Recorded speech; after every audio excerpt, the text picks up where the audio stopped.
Good morning, church. Mwaramutse torero. I'm happy to stand before you. Nejejwe no kuba imbere hano. It is the grace of God. N'ubuntu bw'Imana.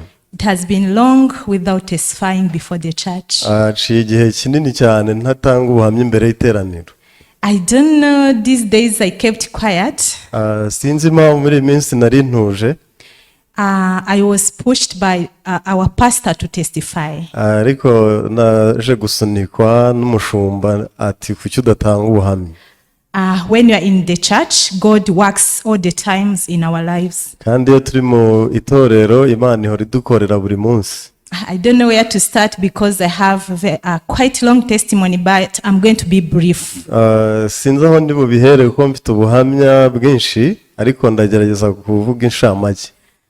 Yes, I'm going to testify how God works through prayers. Ndashaka gutanga ubuhamya ku ingingo y'ukuntu Imana ikorera mu masengesho. Brethren, God works in the church. Bene data, Imana mu itorero irakora. I remember like 3 years back I was working in Kayonza. Myaka 3 yashize nibuka nakoreraga muri Kayonza. By the grace of God, before COVID, God gave me another job to work in town in Kigali. Kubw'ubuntu bw'Imana mbere ya coronavirus, Imana yangaruye Kigali impakazi. I was super excited to come back here. Nari nezerewe cyane nuko ngarutse Kigali. My thought was like I'm going to be present at church. Ibitekerezo byanjye byari uko mbonye amahirwe azajya aboneka ku itorero. To serve the gospel. Gukorera ubutumwa bwiza. But later on it was not so. Ariko nyuma ntibyagenda gutyo. So COVID came. Corona yaraje. You remember lockdown time. Murabyibuka igihe twagumaga mu mago. After COVID my heart was very cold. Nyuma ya COVID rero umutima wanjye wari wakonje. And started to isolate myself. Njye ubwanjye ndigunga.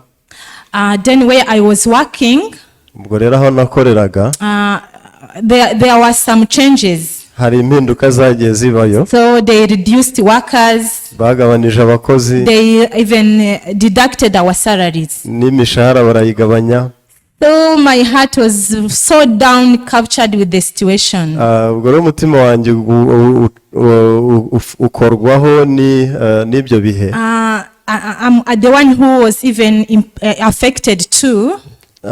Nanjye ndi mu bakozweho n'ibyo bihe. Because my boss took me to teach nursery classes. Kuko umuyobozi w'ikigo cyacu yansubije inyuma kwigisha inshuke. In my heart I said, because I believed in myself so much. Kuko ndi umuntu wizera rero. I say I have a degree. Naravuze nti mfite diplome ihambaye.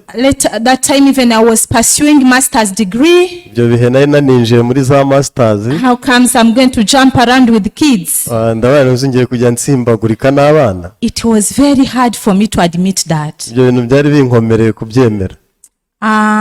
Even they put me even isolated among our team at work. Kandi ishipe twakoranaga byashyiriye ko nyiba kure nanone. But God wanted to humble down my heart. Ariko Imana naho yari ifite kuhamera isomo ryo guca bugufi. To the extent even they put me in nursery 1. Ku kigero cyo banshyize none muri nursery banza. With babies 2 years, 3 years. Mu bana b'imyaka 2-3. You can imagine how when you are arrogant, to put you down it is not easy with human arrogance. Murabizi rero umuntu wibona kugira ngo Imana imucishe bugufi. But I could remember when I was training, I was volunteering in Kenya. Ariko naje ukuntu nari umukoranabushake muri Kenya. My director used to tell us everything from God is good. Umuntu watuyoboraga yaratubwira ngo igiturutse ku Mana cyose kiba ari cyiza. Yeah, I could remember, God, you are the one who allowed me to be like this. Nibutse rero ko ari Imana yabyemeye ngo mbe muri ubwo buzima. Later on, I remember when we begin this year. Ndibuka rero nyuma dutangira uyu mwaka. The church introduced devotion. Itorero ryadutangarije cyitwa devotion cyangwa se amasengesho. I remember it was 15th of January. ndibuka byari muri 15 z'ukwa mbere. Pastor announced that week is going to pray for brothers and sisters.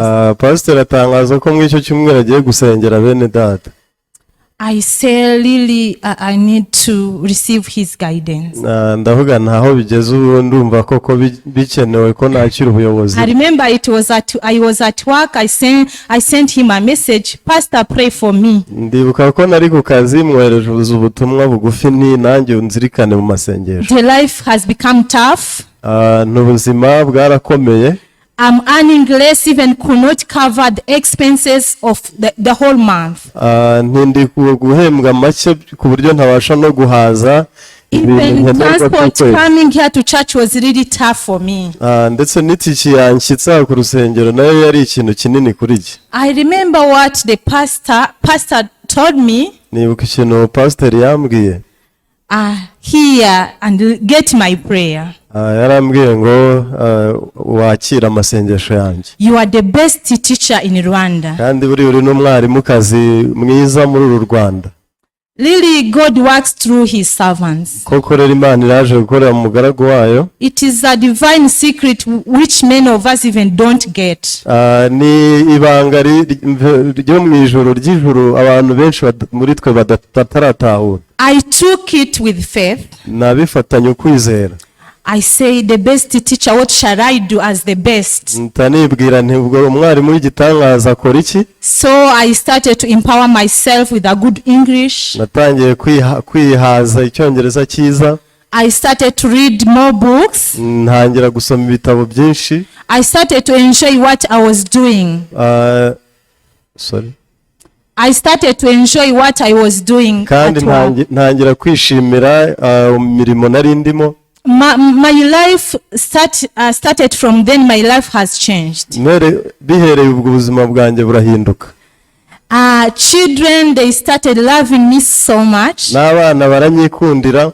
Even I started to learn from young ones. No ntangira no kujya nigira ku bana bato nabo. So I got so much joy as the best teacher in Rwanda. Nakira ibyishimo byinshi ko ndi umwarimukazi wa mbere muri uru Rwanda.